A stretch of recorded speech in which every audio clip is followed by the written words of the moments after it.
Welcome to the Actually I Can Female Entrepreneur podcast. I am your host, Kayleigh Greenacre, a business strategist, coach, TEDx speaker, author, and your go-to woman for all things business strategy.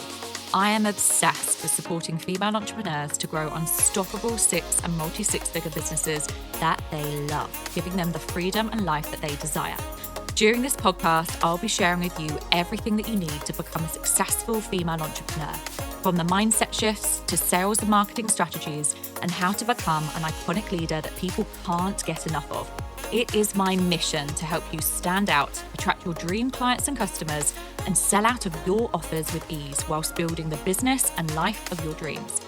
Let's make this your reality, ladies.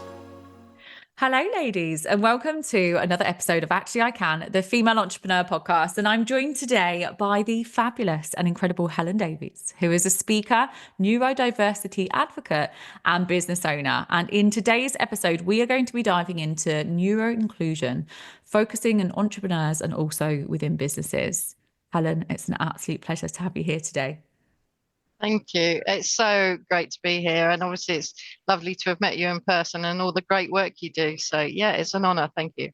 Thank you. I would love for us to start this podcast episode with you sharing a little bit about your own story and your own journey.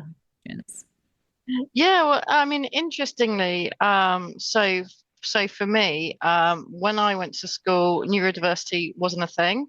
And I think I got more maths and English, which really was of no use. And so come out of school with not really many qualifications.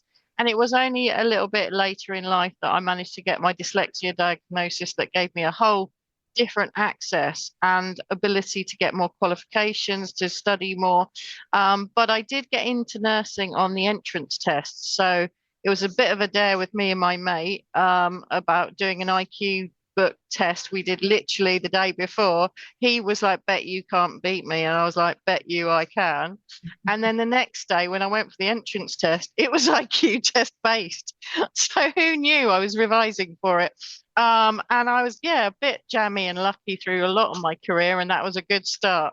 And I basically have gone through the ranks of nursing, set up now a couple of businesses. So I keep super busy, but I've got dyslexia and I've also got ADHD and a splattering of a few other things within the neurodivergent spectrum, as it were. Okay, amazing. Well, thank you so much for sharing that as well, and a little bit about your story and your journey as well. And I know you've got so many different skills and you've got so much expertise as well on this topic, which is why I'm so excited to dive into this so that we can really support our listeners with neuroinclusion, with how they can really focus on this as part of their businesses, etc. So why don't we start by sort of diving into, ultimately what does neuroinclusion actually mean for businesses, for entrepreneurs, for communities, especially I think as today we really are aiming to build more support and diverse spaces. Yeah, absolutely. And I think it's incredibly important for every business because even particularly the entrepreneur ones, I don't know about the people watching. I think some people might be smaller entrepreneurs or SMEs. And actually, we know well over half of those are actually neurodivergent themselves. Some people know, some people don't. But if it's not even you, you're going to be working with someone who is. You're going to be collaborating with somebody who is. And when there's 1 in 5 of the population minimum who are neurodivergent, then actually your customers are going to have that prevalence as well. Do you know what I mean? So it's not a nicety. It's kind of like, you get on top of your email marketing and all the rest of it. Neuroinclusion, if you like, is part of your suite. And in terms of one of my key headings is it's about different brains.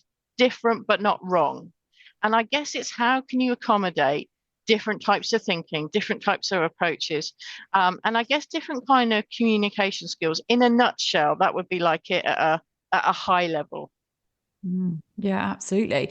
And so, I know that we're really trying to, again, build greater awareness around this and ultimately to make sure that everyone is catering. And interestingly enough, you saying sort of approximately 1 in 5 people, I think it's really good to kind of bring in the statistics as well, because I think you're right. Not everyone realizes or recognizes that. So therefore we want to make sure that we are catering. So if we're focusing on sort of awareness, How can Yeah. greater awareness then of neurodiversity or neurodivergence or neuroinclusion as such, help us to Yeah. lead with more compassion, more authenticity to really support Yeah. help? Well, I think it starts with that high level, what I said, and basically having a culture. However small your business is, it still has a culture and it counts, all right? Everyone counts, however big or small. And so it's about having that perspective where you actually accommodate difference, like overall. But then apart from the cultural bit, it's like, what are you putting in place that actually, so some people might be better with like voice messages.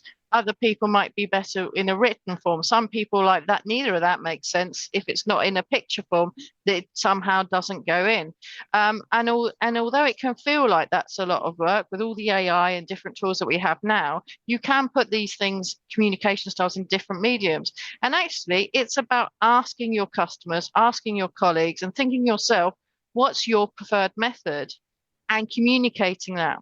The second bit, which I think super important, it's about stepping away from, this finger pointing is like, you upset me. You did this, that made me feel this. Actually, let's move away from that kind of even thinking and actually start thinking about people and saying, actually, I find this particular way of communicating really helpful.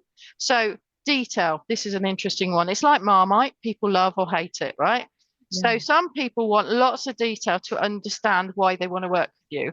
Other people want to know high level, how much does cost, how much time, Mhm. right? If you send Lord of the Rings kind of brochure to the person who wants short information, you just lost that customer.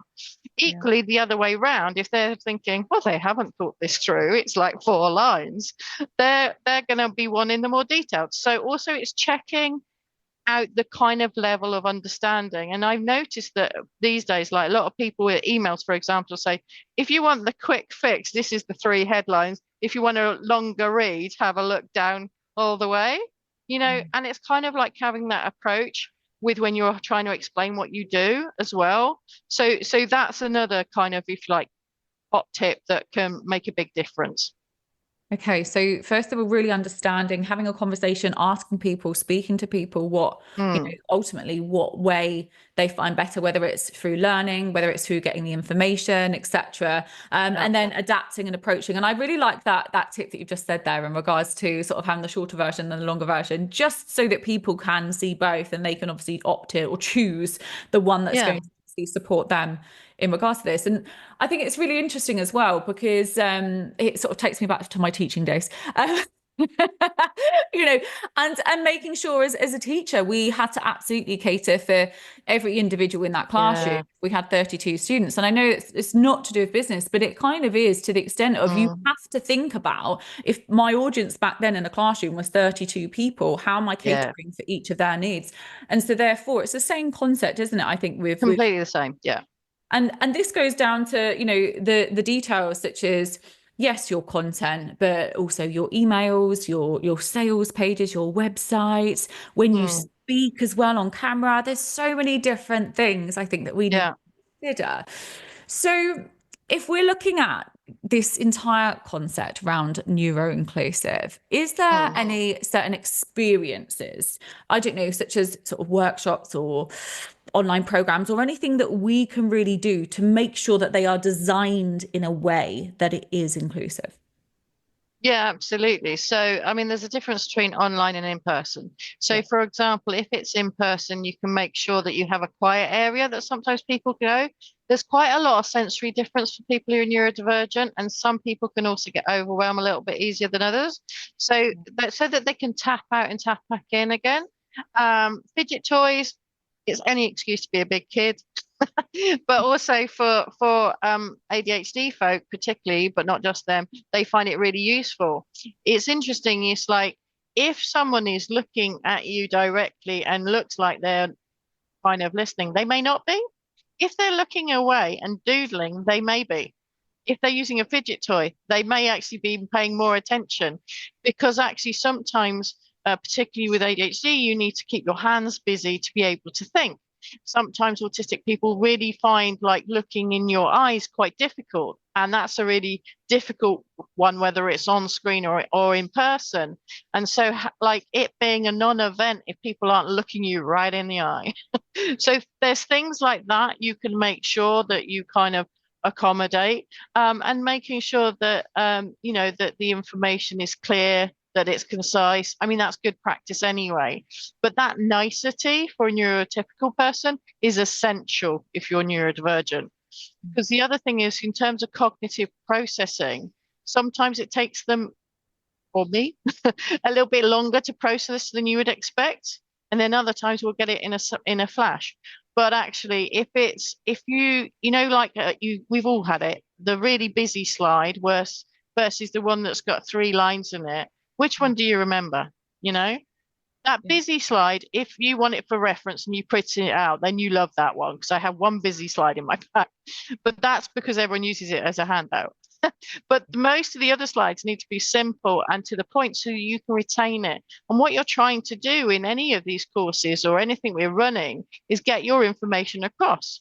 So it's how can we make sure we give it across? And I don't know about you, sometimes people can like literally try to give so much value that people come away going, oh my goodness, that was far too much. I don't think I can do it. They were lovely though, and so sometimes less is more. It's the other thing that I would say as well. Yeah, absolutely. I can completely resonate and agree with that. I think sometimes it is very easy to, especially when it's new information, if Yeah. you're, I don't know, logging on to a masterclass, for example, or diving into a course. I'm just sort of using online as reference here. And yeah, absolutely. I think having lots of information thrown at you at once, regardless actually of who you are, it Yeah. can be quite overwhelming. So Yeah.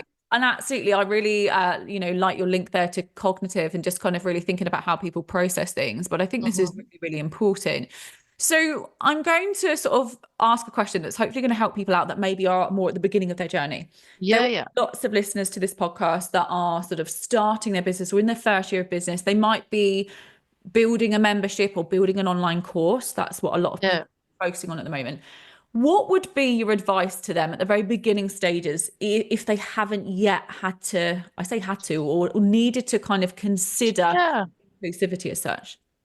Yeah. So in terms of online courses, is obviously again we're giving information all on online and stuff like that. So when you're delivering it, it's very hard, but not everyone has to have the camera on because some people find that difficult, particularly neurodivergent people. So that's and also coping with the fact they may be multitasking, like many ADHD folk do that all the time. And actually, it's kind of acceptable in lots of meetings I seem to go to these days. Um, so it's kind of understanding they're not ignoring you. You're not being ignored. It might still be going in. Hopefully it should be. Having backup information.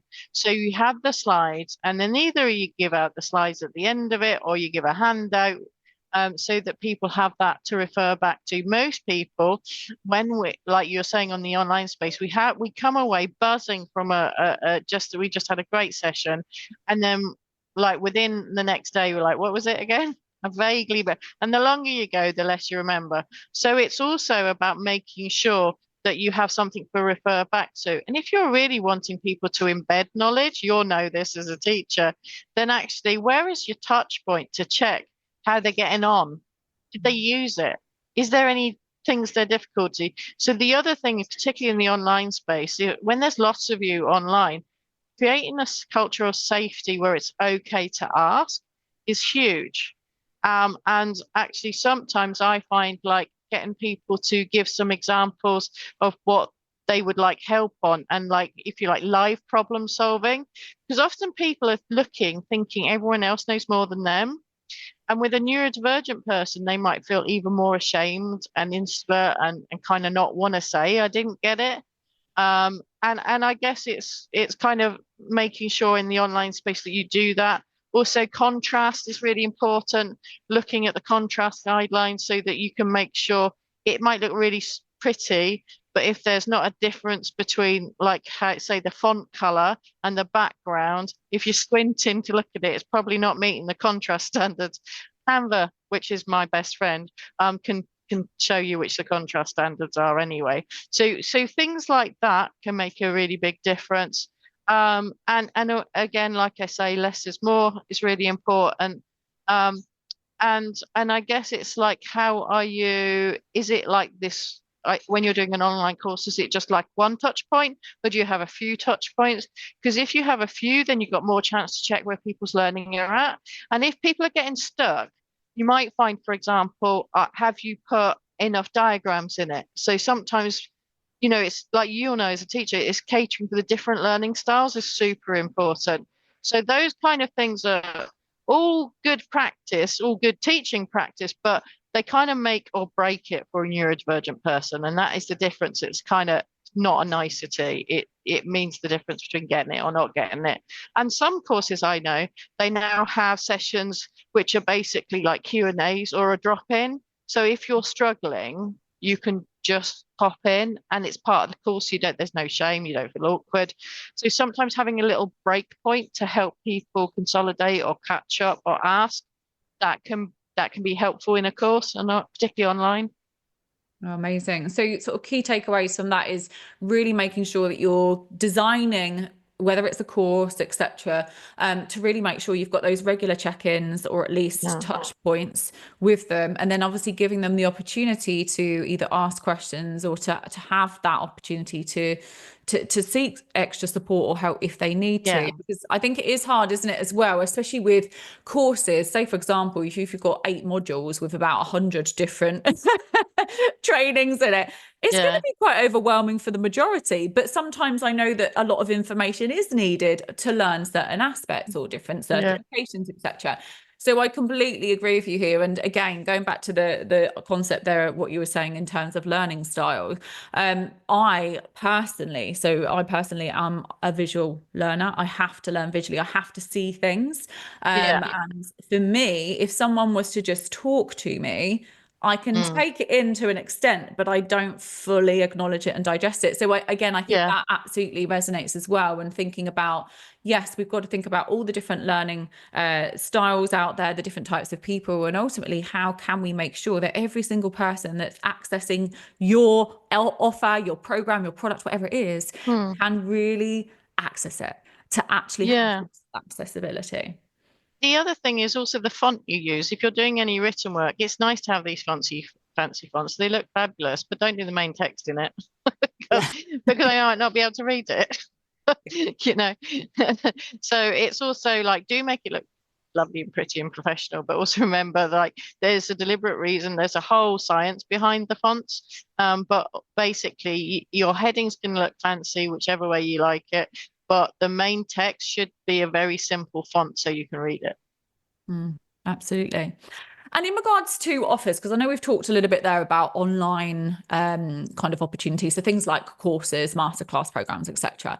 In regards to offers, are there any specific offers as such for an online business owner that you would say to really lean into to make sure that they are neuro-inclusive, or is it more about how you're catering for them for every individual offer? So I think it's about how to make it generally accessible. It is kind of easier. If you want to do something specific for neurodivergent, you can also do that, but that might be a lot of extra work, is what I'm thinking. And it's also, like I said, making sure you've got a culture of safety, that you can also understand people's different perspective. And also, when you are managing a cohort, one person needs little detail, the other person needs lots of detail. They are differing needs. And so it's also encouraging that from the start, so people are also aware you'll have a variety of those styles because you're catering for everybody. So please take what you need from it, instead of people thinking, oh, it's not for me, or they didn't think of me. You can actually be explicit that we do it in different ways. We use some diagrams, you use some text. If there's anything that you're not quite understanding, or it's not kind of dropping in like for you as to how it is, just ask, and making sure you can do that. That whole culture of being able to ask is really important if you can create that culture. And even if it's like just online and you're not even directly teaching, there's lots of watching these days, those on, evergreen courses, it's just about how people can ask a question, how do they still check that out so that you still give a little avenue should somebody need it. Amazing. And based on this, are there any sort of misconceptions around neuro-inclusivity or neurodivergence that you kind of wish that more people would even know or understand more about? Yeah, no, it's fascinating, right? Because people think like new inclusion's a new fad. One, it's not a fad, but the other thing is that people think it will be difficult and that why bother in a way. And when you not only is 1 in 5 in it, here's an interesting fact: is when you put in a neuro-inclusive type of culture, everyone benefits. Whereas if you put a neurotypical culture in, you're missing 20% of your client group.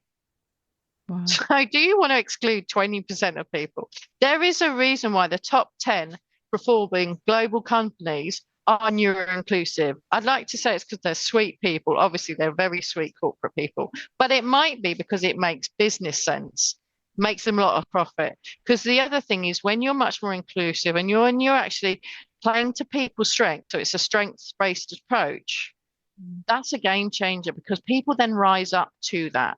And the efficiency and productivity that comes through it is huge. And I guess my last tip would be is neuro-inclusive approach doesn't have to be externally facing. What if you think you might be a bit neurodivergent? I'm not judging. Definitely some of you listening are. And it's okay. And what could you put in place for yourself? Give yourself permission to do it your own little quirky way, whatever that is, to play with in your strengths. That's the other thing is don't forget, we can actually give that level of kindness, inclusivity and strengths-based approach to ourselves as well. I love this. Absolutely love this. Thank you so much for sharing that knowledge and wisdom as well around the entire concept. And I think it's fascinating. It's so interesting as well. You know, you speaking about the most successful companies and businesses out there, you know, they absolutely consider this and include it as a really important part. So if there are some listeners listening to this podcast episode right now and they've had like a bit of a light bulb, oh wow, like I need to actually do something now about this because potentially they're thinking that maybe one of their offers or their courses isn't as neuro-inclusive as they want it to be. Is there any advice for them? They've already got established businesses, they've already got established offers, but actually they now need to absolutely take it up a notch and just make sure they've got that entire inclusion. Yeah, I guess in terms of inclusion, like have they checked, so, the fonts, that it's readable, the contrast, have they made sure there's like a quick, you can actually find out, like quick information as well as the detailed information in their courses. Have they, also encouraged, an accessibility as to if anyone has got any issues to how to get hold of them, to ask that. Also, you can have fun with it. Doesn't have to be quite so serious as well. And asking, a big thing is about asking what helps people, and they'll know their own clients. And then as you get a build up a picture, you build up what works for your particular client group, as it were, as well. And how people, the language, I also work in medicine. It's a whole different language. Let's make things accessible, have we? Let's try and not make it a whole different language. So also keep the language accessible. So there's a few things like that. And also I've given a freebie, which is a neuro-inclusive leaders toolkit, which have got some things that they can embed straight away as well. Yeah, amazing. Thank you so much. And that is in the show notes, along with all the other information about Helen. So thank you so much for giving that to everyone that's listening. So we're coming towards the end of the episode. What would be your one final piece of advice for our listeners? I think the final bit of advice would be, it's about embracing difference.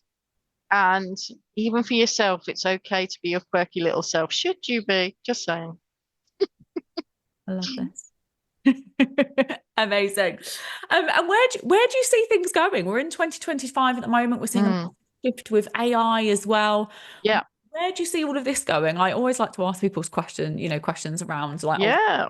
Well, I tell you, AI, the dyslexics jumped on it straight off. They were like, oh my goodness, I can use ChatGPT to make sense of my little, letter so it doesn't read really out of sequence, or all that typo. And they've been using Grammarly for a long time, and Otter where you voice dictate. And actually it's about using AI as an aid.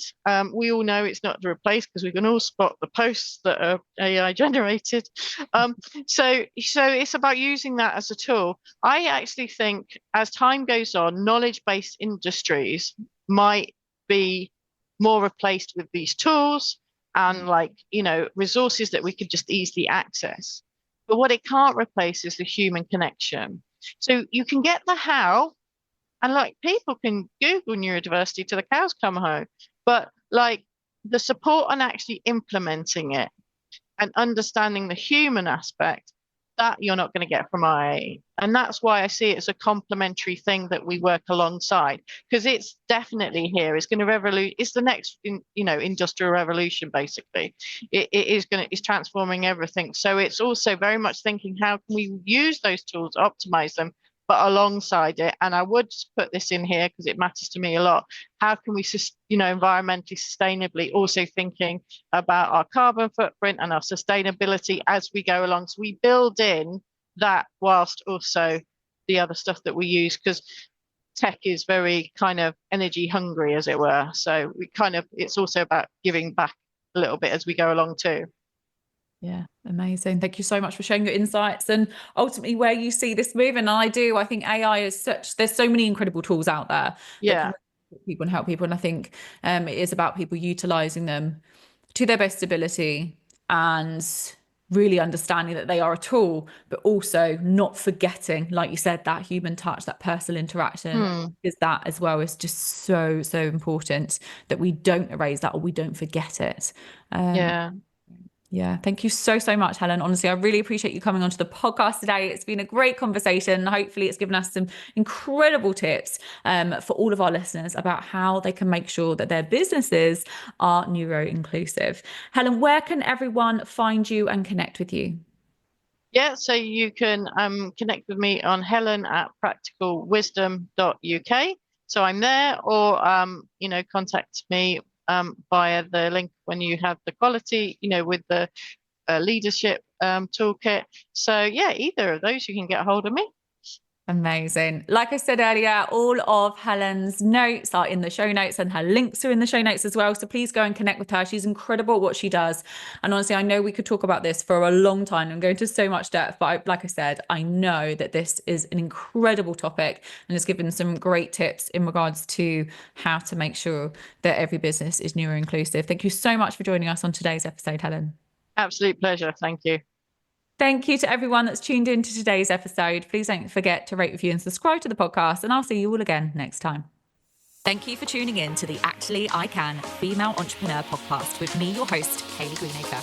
If you are ready to build, grow and scale your dream six-figure or multi-six-figure business, then head to our website now for more information or connect with me on socials to see how you can create your dream business and dream life.